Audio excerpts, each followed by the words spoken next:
Welcome back, everyone, to one of the highlights of this Global Congress, Learning and Education, one of the most important categories that WSA covers. You will hear from 5 international edutech startups and their pitches. And I hand right over to our great moderator, edutech enthusiast from Mexico, Rudy Laddaga. Over to you, Rudy, and thanks for getting up at 3:30 in the morning to moderate this session.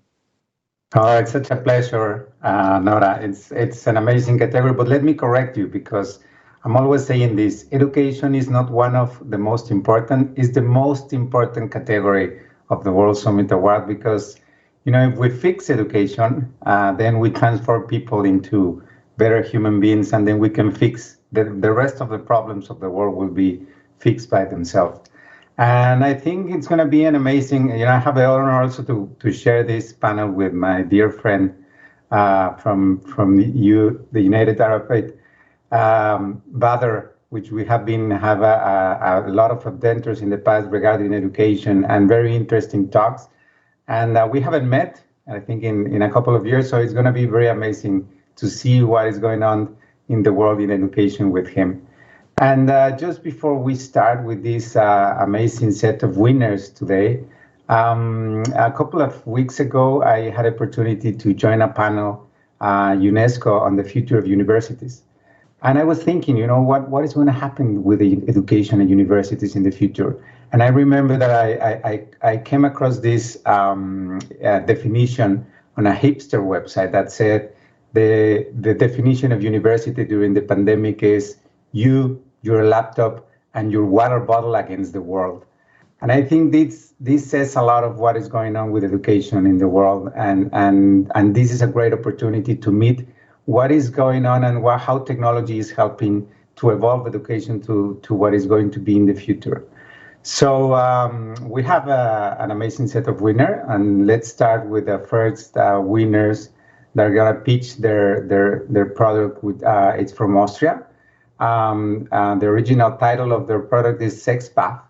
And for the first time in Europe, deaf people have barrier-free access to information and knowledge about sex, love, body, identity. And this is innovating, using technology to get access and inclusion to people that never had this kind of information before in their own language. So let's welcome our first winners from this year, baff, to see their product and start this pitch, which is going to be very interesting, as you can see. And so if you're ready, please, you can start now. Good. So my name is Matthias. I'm the COO and CTO of Equalicent. It's an adult education institute for the deaf. And as you see, I'm using sign language. Austrian Sign Language. And you also see Andreas. He's my communication assistant today, and he's basically giving a voice to me. And as you said, we have a little bit more time to take care of this translation. So thank you for that. So let me share the screen. We haven't shared the screen yet, sorry.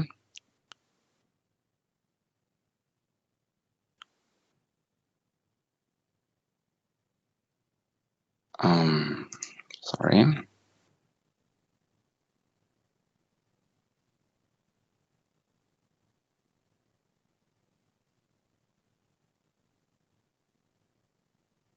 So, sorry. I don't see it anymore. We can see it. We can see the screen. We can see the screen, but I don't see Matt anymore. Okay. Yeah. We're missing Matt.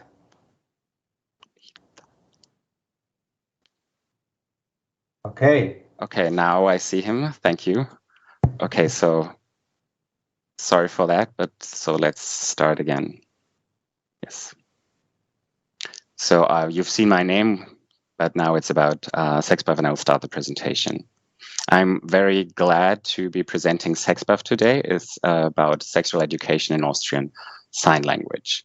So for many deaf people, reading written texts on websites or on books is very, very hard. So they prefer information in their primary language, and that is sign language. So when it comes to sexual contents, body, and identity, deaf people so far, where did they learn about those topics from? The sad truth is from porn sites. And you get a lot of wrong information from porn sites. And we wanted to put an end to that with our project, SexBuff. So for the first time worldwide, there is an extensive, comprehensive sexual education tool in sign language.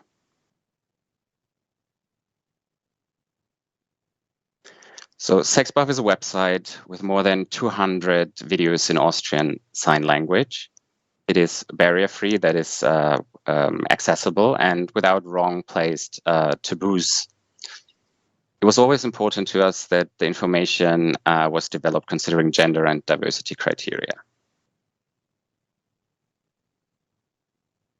The right range of topic extends from more biological issues of the body to sexuality and law, or even to identity. So it's quite broad.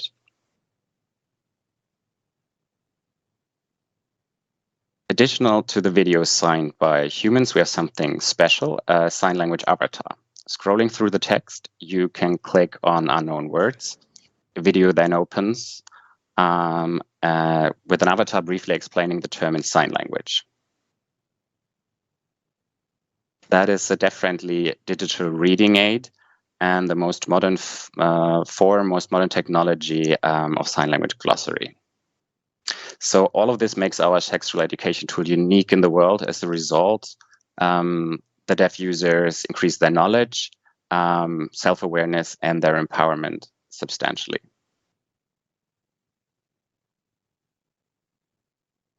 So what does this mean in numbers, our outputs? In only 7 months, we had 115,000 website visits. That's quite a number, considering that there are only 10,000 deaf people in Austria, so 10 times more. We polled 60 deaf youth to evaluate the website, and on a scale from A to E, like school grades, they gave us an overall grade of A. So what did they take home from it? What are our outcomes? 100% of the interviewed youth said they learned something new, something they did not know before.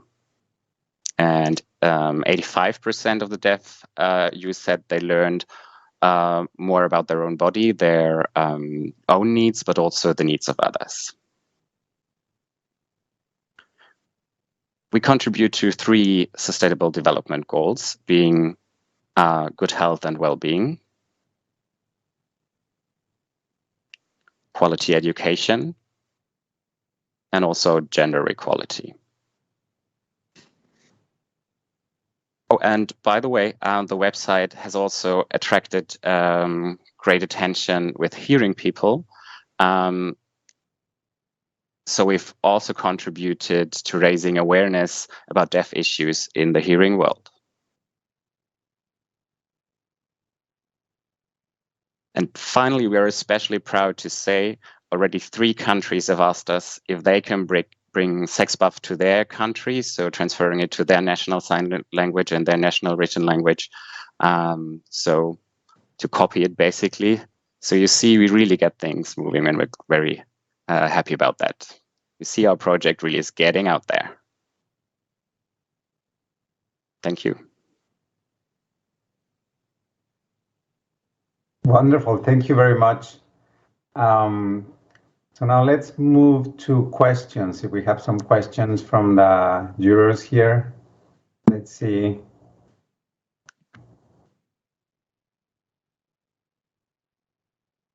If not, then I'm going to ask some questions, and if it's okay. Thank you for the presentation. I was wondering, you said that there are a lot of 115 visits on the website.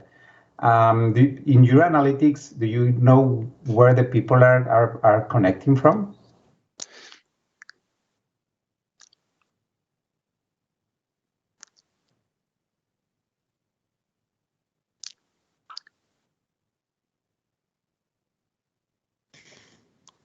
It's really different countries who are visiting the website. First of all, of course, it's Europe. Austria and Germany. And that's probably also the reason why we've gotten questions from Germany to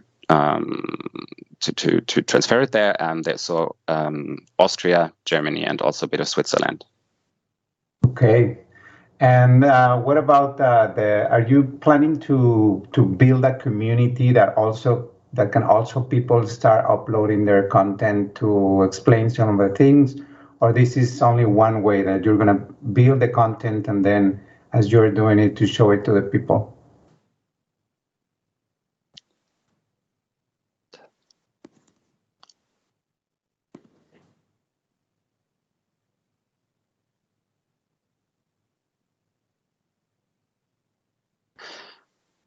Yes, so before we started, we have consulted with deaf experts, of course, with psychologists, with the deaf pharmacists, so deaf people of all kinds of groups, and we brought them together to really go in depth and see what is needed for deaf use. We've also consulted with deaf use on that. For example, in different countries, if we were to copy it, we could not simply copy the text and the sign language, but it should also be inclusive of the community there. Okay, thank you. So we have a question, Dorothy from Ghana. It's raising the hand. So Dorothy, please. Yeah, there are two things that I wanted to understand better.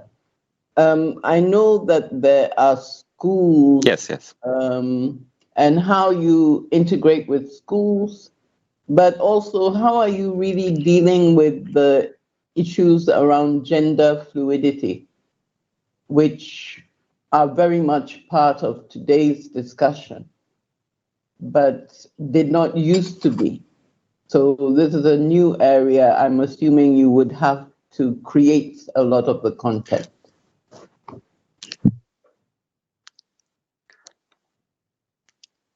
Yes. So for your first question, with schools and young people, we have been in exchange about their needs. We have looking at them with at the contents, what deaf youth really needs. And with that, we've also developed the text, which we have then transferred into sign language and seen whether it's understood, and then also changed it, of course. And we had to rework it, of course, test it, rework it, test it, rework it. And also always change the text as well as the signed language. On your second question, there's a lot of videos we have to develop ourselves, really new, because those terms didn't exist yet in sign language. And so people have been contacting us, and we have been looking for new words, for new vocabulary to really expand that vocabulary in Austrian Sign Language, also on issues such as gender identity. Especially when it comes to gender identity, it's not those two categories of men and women, of course, but also different categories, mixed categories. So we try to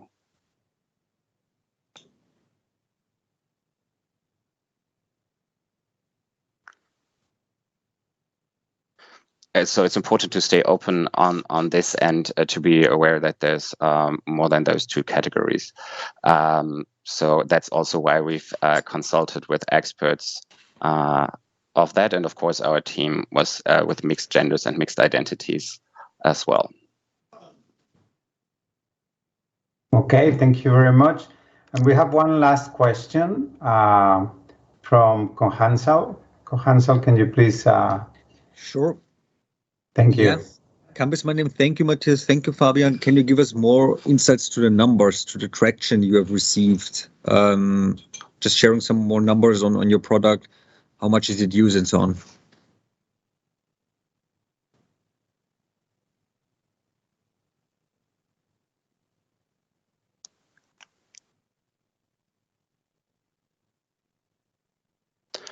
All in all, there's 200 signed videos on the website.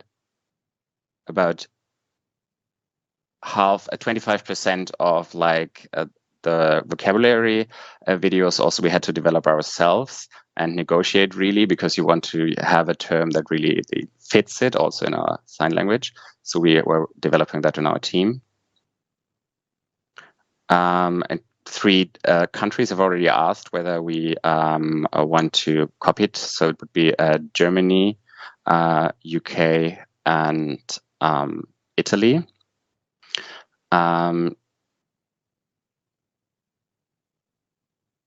So 200 different sign language exist in the world. So there's really a great potential for that to be transferred to other countries as well. In Austria, there are about 10,000 deaf people. So it's the first time sign language has been used for that purpose.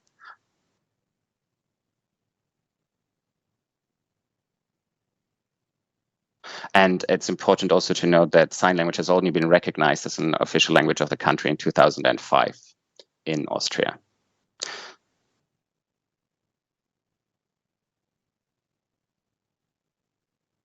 So around 10 people have worked on that project and solving problems, really, interpreters, pharmacists, sex education experts, psychologists, all were brought together. Wonderful. Thank you so much, Matthias, and very good luck with the voting. And it's a great product. It's a great product, and it's definitely a winner from the WSA. So now we're moving to our next country, not that far from Austria. We're going all the way to Hungary. Our next product, it's our next winner, it's Skillionet. Skillionet, it's a free social curated gamified community learning platform. And they say that they pitch themselves as the Pinterest for learning. So I guess it's going to be an amazing pitch. I already seen the product, and I think it's making a trend here quite interesting. So if the winners are ready, please, you have the screen. I need some technical support because I can't share my screen right now. I can't see anything in the share tray. Okay, let's see. Okay now. I think, yeah, wonderful. So Gabo, you will tell me next slide. So I press OK. Okay, let's do that.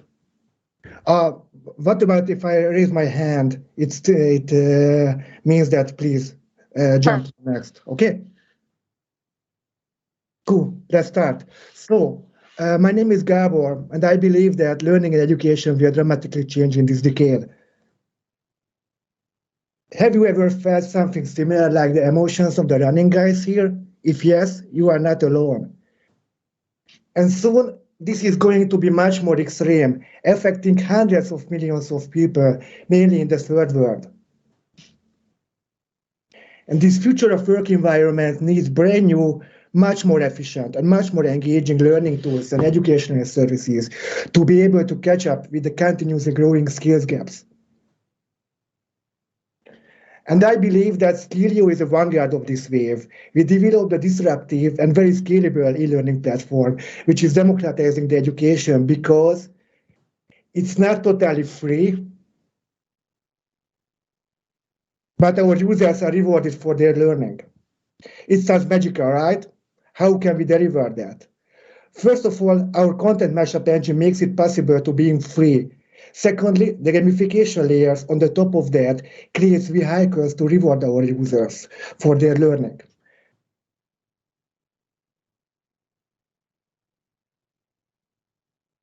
How can we deliver that? It sounds magical, right?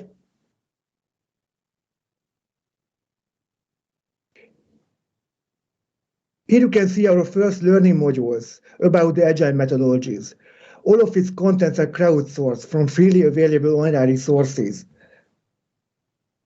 So our modules are handpicked, unique link collections put into learning paths by subject matter experts. And this is the user interface where our expert curators put together our courses from freely available web contents like a snippet from a company blog post, in this example, for the first chapter's first lesson. Then an explainer video from YouTube goes to lesson 2. Then a few paragraphs of online articles comes as lesson 3. And so on and so forth. I think this is kind of a bootstrap way of a content development. Is the cheapest way and the fastest way to build quality e-learning courses, because we don't not develop content on our own. We just kind of remix already published quality but hard to find contents out there. And we do it in accordance with the fair use American law doctrine. So we're not infringing any copyright at all.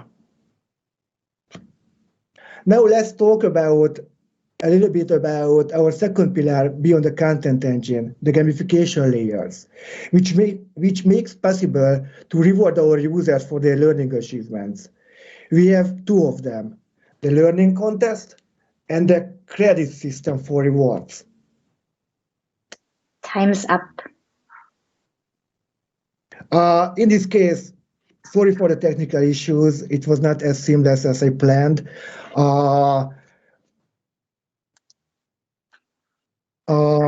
only last question, sentence of mine, that we are currently fundraising because we ran out of the recent funding. And we need this to continue our operation and change the world through our free learning platform. Thank you, Gabor. It was quite interesting. You know, I had opportunity to evaluate the category at a very early stage to see all the educational products that were worldwide, and I really like your approach. So let's start with the questions. Henry, please open your mic and ask your question. Gabor, thank you very much for that presentation. I hope you can sort of vaguely see me.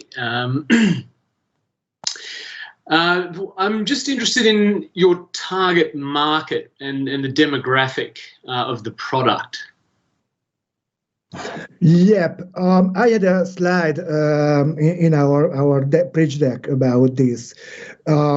Just in a nutshell, to sum up our targeting and segments, we started with the UX UI design education because this is the background of the funders. But the plan is to scale step by step to different, first of all, IT professions, and then in the next horizon to white collar knowledge-driven professions. And actually our mission ends on the horizon number 3, which is about to create a learning platform for blue-collar professionals, which are working with high-end technology or any other aspect of the blue-collar crafts. Great, thank you. And may I ask just one more question? Please go, Henry. Just in terms of your USP, your unique selling point, and I guess just the differentiation that your product has, against all of the other sort of content and education websites out there and platforms, what would the USP be fit for your product against, say, the other big platforms out there like Udemy and so on? So how do you differentiate exactly, apart from the free side, which is great? Is there anything else that gives your product some further differentiation?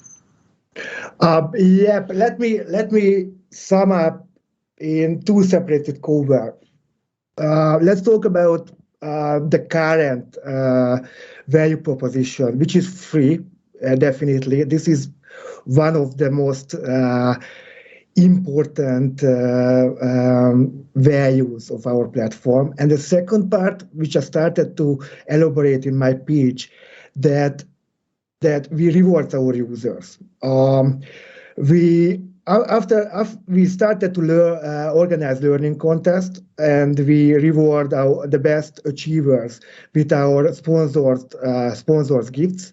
And the other aspect of this gamification mechanics is the reward shop, because we distribute virtual kind of university-like credits for learning achievements among our learners. And these credits, virtual points, are redeemable in our reward shop for merchandises, software, subscription gifts, and other gifts received from our partner sponsors. So this is the current status, but in the next wave of our platform, we would like to put the whole credit system on blockchain to create a real financial rewards to our community members, and even distribute voting rights on the strategical company issues.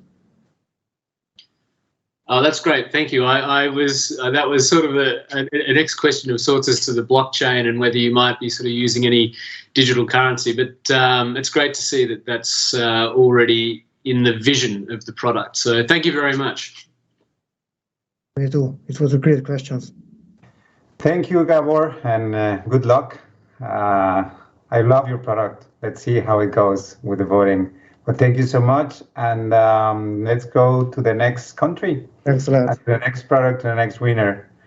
So next one, we go all the way to India, and we have a very different kind of product, which is the National Digital Library from India, and it's sponsored by the Indian Ministry of Education, with more than 55 million educational resources. You know, when we talk about India, it's always about millions or billions, so it's not strange to me that there is a lot of content there. So if we have a winner ready, perfect. Yes. Thank you for joining us, and the screen is yours. Good luck. Thank you. Let me share my screen first.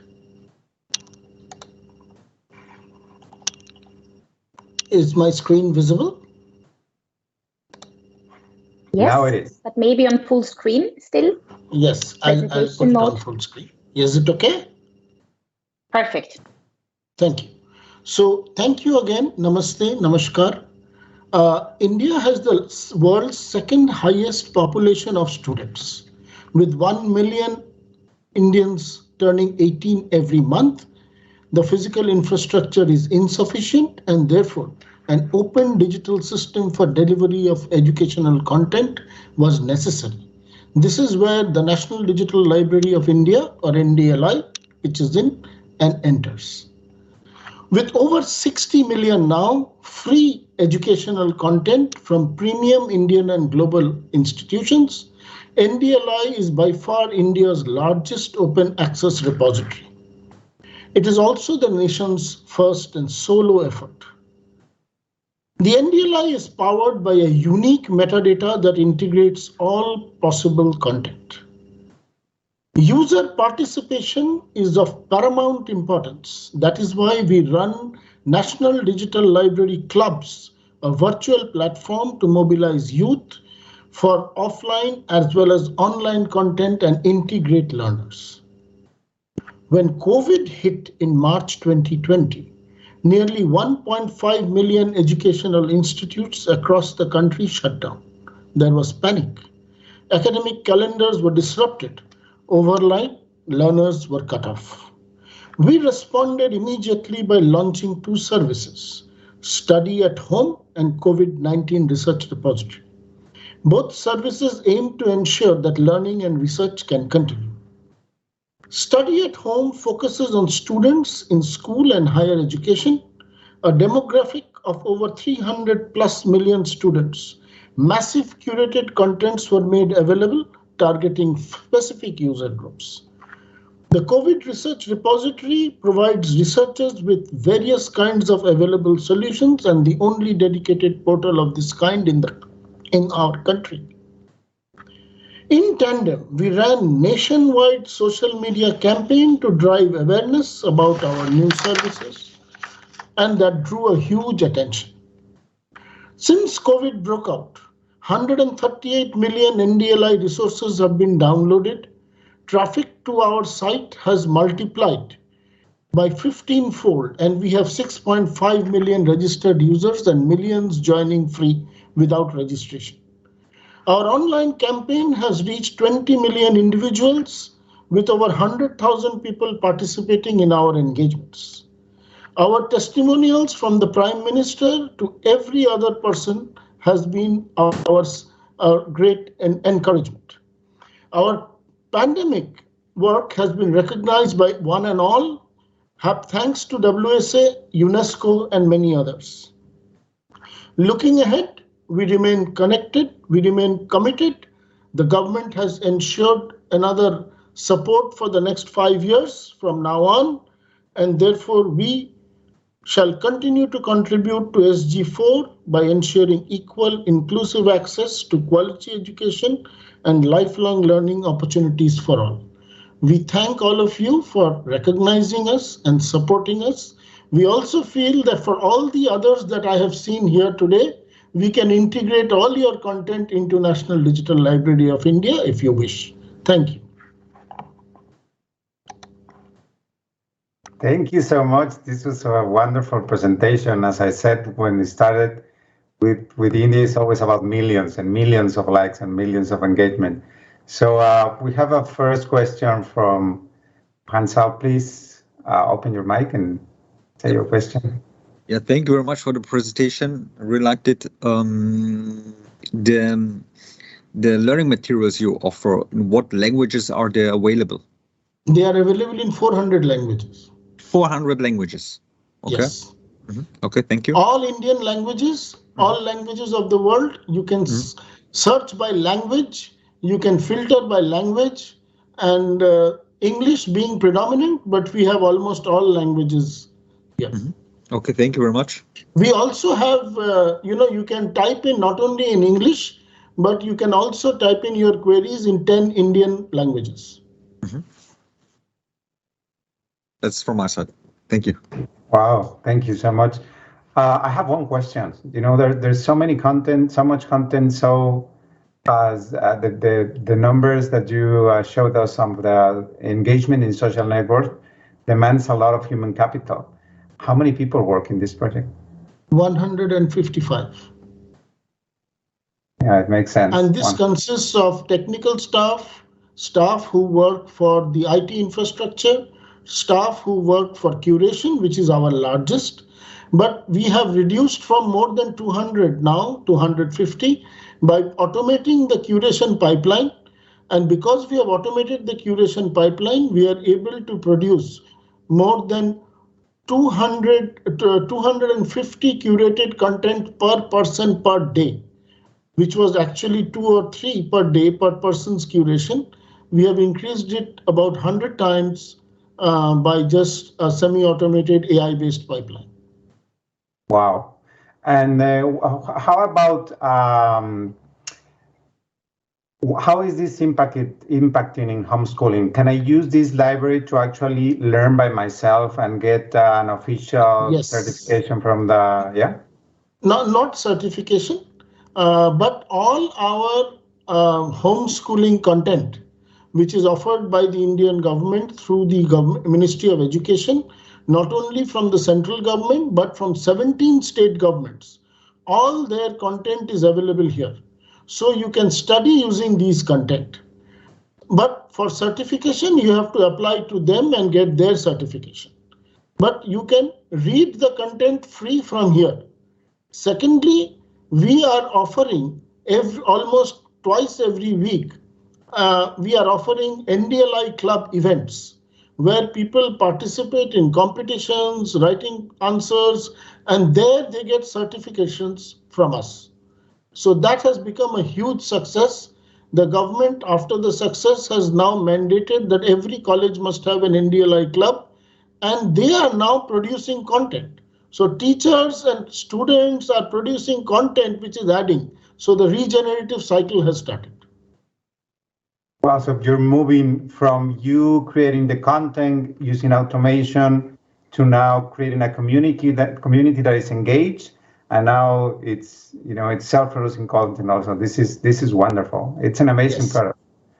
Thank you so much. Good luck with the voting, and congratulations. It's an amazing product. Thank you so much for the recognition.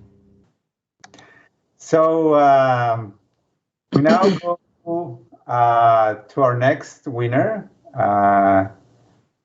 We change again from continent, and the next winner, we go all the way to Lithuania, and the name of the product is Angis, and it's a platform that offers an exciting way to unlock the potential of teenagers and showing that IT is cool. Teenagers are very engaged now in social networks. They are engaged in video gaming, but now to transform them into digital producer, I think it's one of the most important things that we need to do in this era. So Angis is aiming at that. And if you're ready, you have the screen. Yeah, please, Angis. So hello everyone from Lithuania. My name is Sandra, and in this short 3 minutes presentation, I will tell you how we managed to make high-tech discipline computer programming into cool and trendy stuff for teenagers. And this is how. A number of factors prevent entire social groups from joining high-tech sector. Teenagers have wrong stereotypes about engineering, computer programming, and similar careers. Traditional IT teaching haven't changed for decades, and they don't take into consideration a modern teenagers' psychology. Therefore, teenagers do not choose IT careers. Some of them cannot get a good IT education in their village. Unfortunately, the new generation as such miss out in their lives. That's sad and that's not fair. We are changing that in teenagers-oriented way. The learning content is totally redesigned. Now it's socially acceptable for teenagers. Angis users can see how the real programmers look like, both women and men, young, successful, and self-confident people, the role models for teens. It's completely free of charge, and it's cloud, so it's accessible from everywhere. No installation needed. And it's kind of trendy thing now. It's a complex project, really.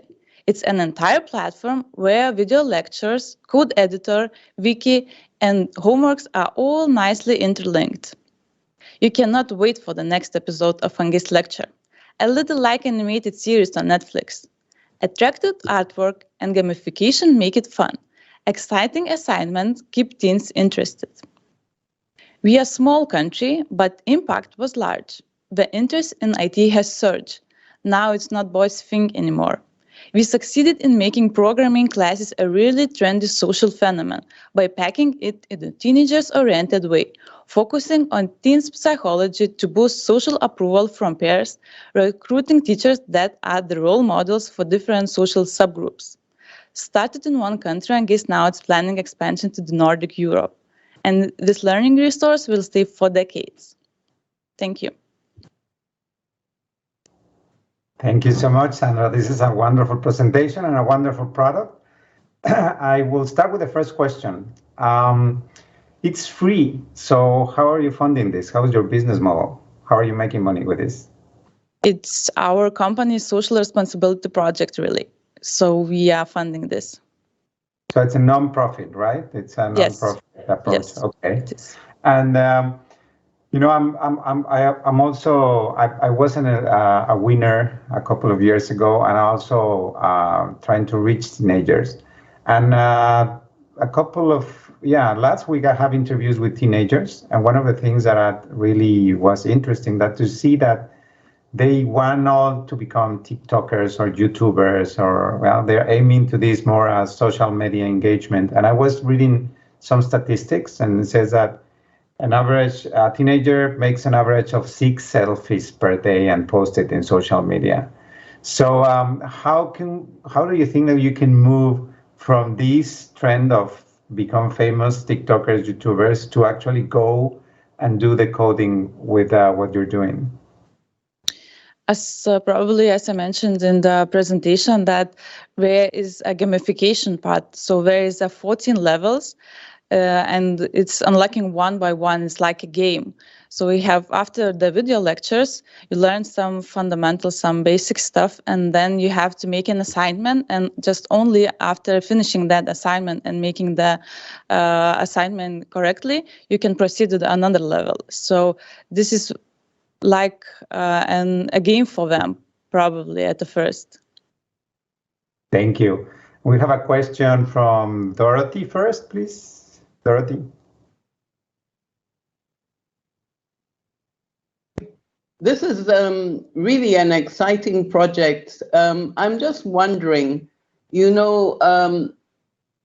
realize that for our information ecosystems, it's not just about code, but it's about domain knowledge in so many fields. Do you address this, or do you just focus on the code part? And what kind of differences do you see between young women and young men as they use the platform? Is there any specific design to take into account different kinds of groups, for example, teenagers living with disability?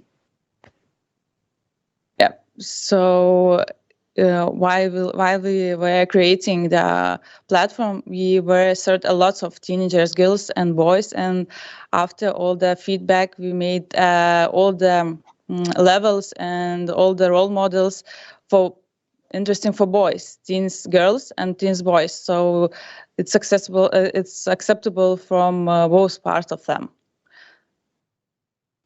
Let me just ask another question. So your business model, this is a corporate responsibility of your company, so it's exclusively funded by your company. Yep. God forbid, but if anything happened to your company, that would mean the platform collapses? Or? I don't think so. It's already done and it's ready to use, so it will stay for decades, even our company collapses. I hope it will not, but it will stay for decades.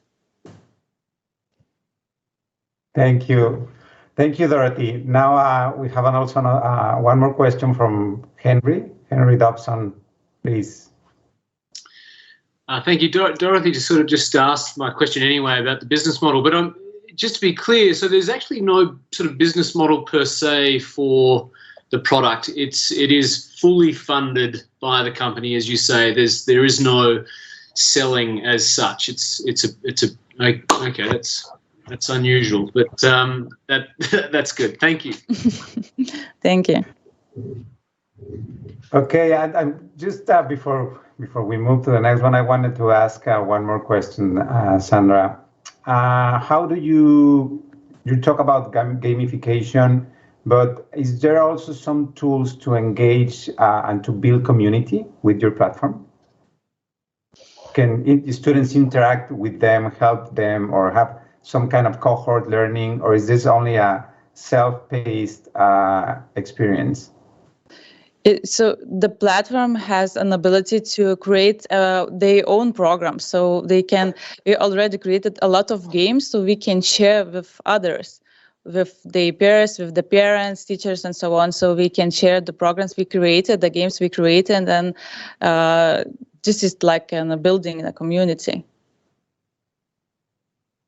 Okay, thank you so much, and good luck with the voting. Now we move to the last one, and we change continent again. We go all the way to Malawi, and the country of Malawi, and the product that we're going to see is InspireLearn, which is a platform that ensures and promotes lifelong learning opportunities that are inclusive and equitable in quality for youth, found in approximately 700 community day secondary schools in Malawi. So this is another kind of education that we have seen so far. As you can see, the WSA, it's very broad in terms of what we cover with education. And so please tell us about your marvelous product. The screen is yours.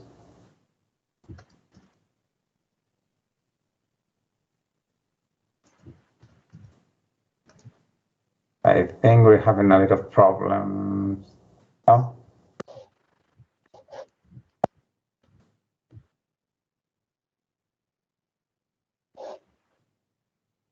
Yeah.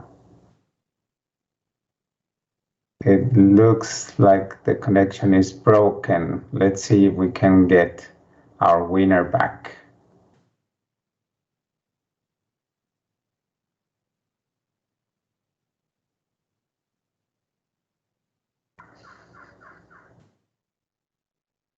Okay, now we can see. Can you see the screen? Can you see the screen? We can see the screen.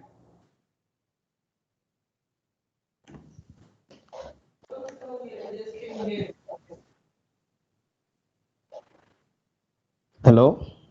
Yeah, we can hear you. Yes, can you hear me? We can hear you and we can see your presentation. Oh, okay, good. Sorry, I mean, there's just a blackout that has just happened now. So I was trying to get quickly connected. Sorry for that. No worries. Let me know when to start. You can start now. Okay, so hello everyone. My name is Sam from Malawi, and I'm with the InspireLearn. We work on simplified and inclusive access to e-learning. So next slide. So secondary education is a necessity, but nearly 61.6% of primary education graduates in Malawi are unable to access secondary education. So it also follows that accessing quality education tools and resources is a challenge among the enrolled secondary school learners of Malawi, where an average of 24 students may share one textbook at any given time. Next, I would like to introduce you to Faith. She's a young girl we had met in 2020 on the onset of COVID-19 in a remote village in rural Malawi, where she was at home with no effective effective alternative for distance or continued learning. This can also be said for over 370,000 secondary school learners that were just staying at home at that particular time.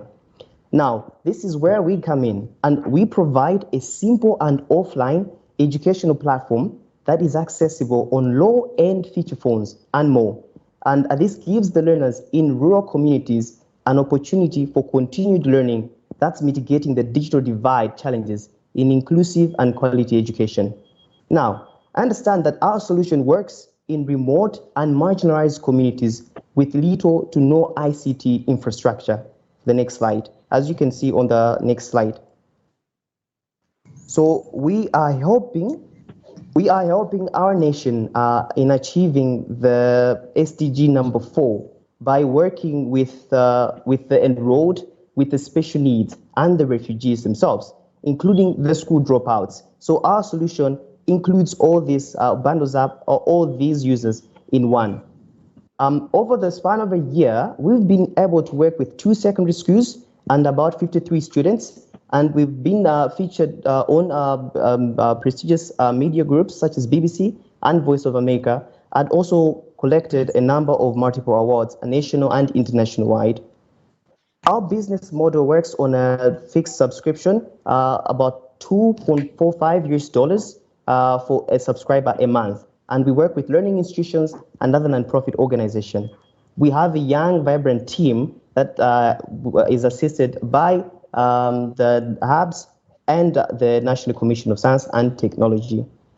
We ask for about $77,000 so we can work with professional teachers in developing local content and developing the program itself throughout the end of this year.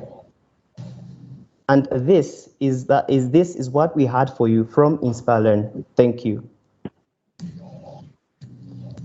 Thank you, Sam. This was really nice. So if I'm going to start with the questions. one of the things that I want to ask, you already said that your business model is that you charge for the service, but how much is it for a student to the connection? How much is it? Because one thing is your service, but the other thing is I have to have credit on my phone to actually access the content. Do you have an idea of how much would I need to pay a month to get access to your content? Yes, it's also written in the slide, just in case you missed it. It's $2.45 US.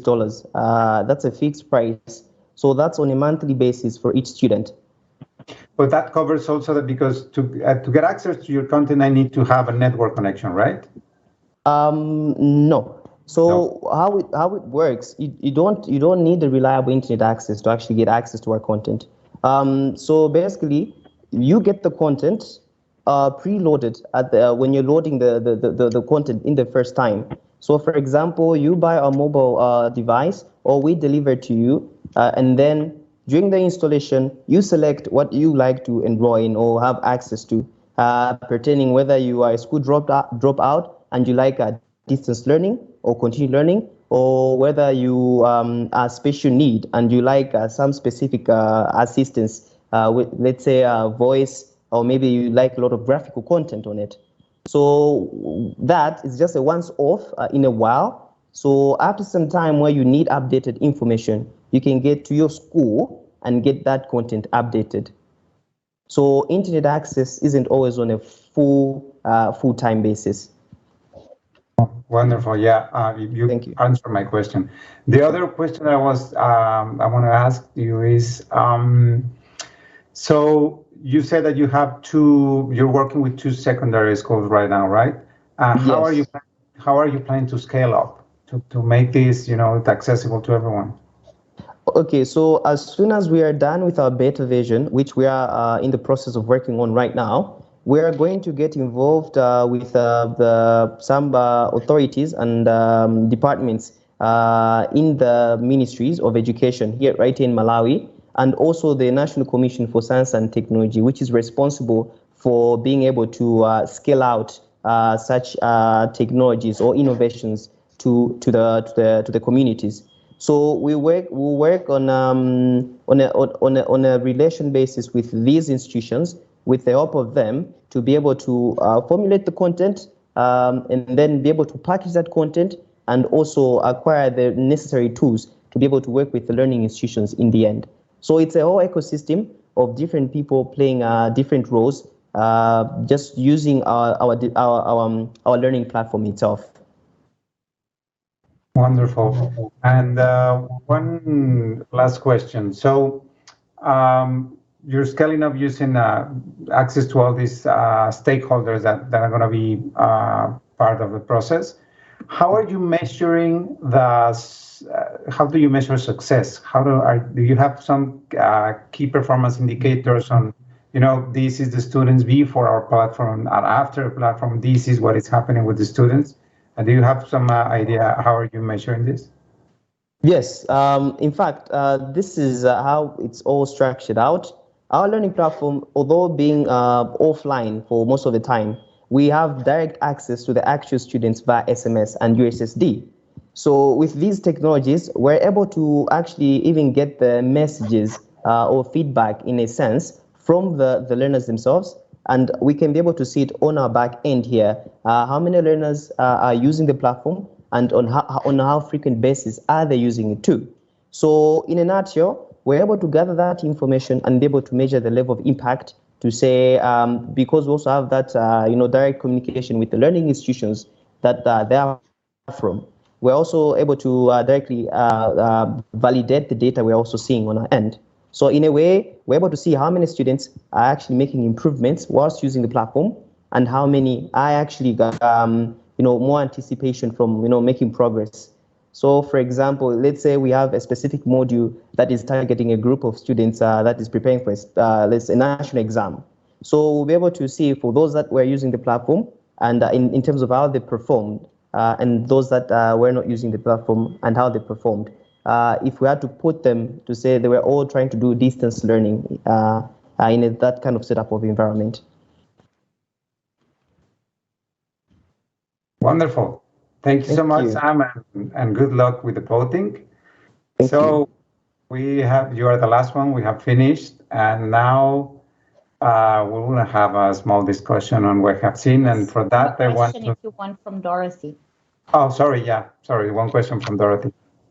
Dorothy. Yeah. Can you hear me? Yes. Okay. I just wanted to. This looks like a really useful product for many African countries where connectivity is expensive and people just don't have access to learning resources. I'm just wondering, but it looks very labor intensive in terms of the requirement for rollouts. Have you thought about going to any other countries, especially near you? You know, I love Malawi. I remember driving from Malawi to Zambia, Zimbabwe.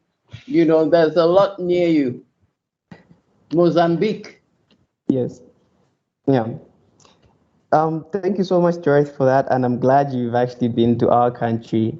And it's true. We're actually surrounded by other nations. We have got Zambia, we've got Tanzania, and Mozambique all around us. And we pretty much the problems in education are pretty much shareable across so many developing nations in Africa. And if at the end of this year we're able to successfully roll out our beta version and be able to, let's say, for example, work with a bit of more schools, then yes, that definitely is a green light for the solution to be able to be tested in a different country, starting with the ones that are closest to us.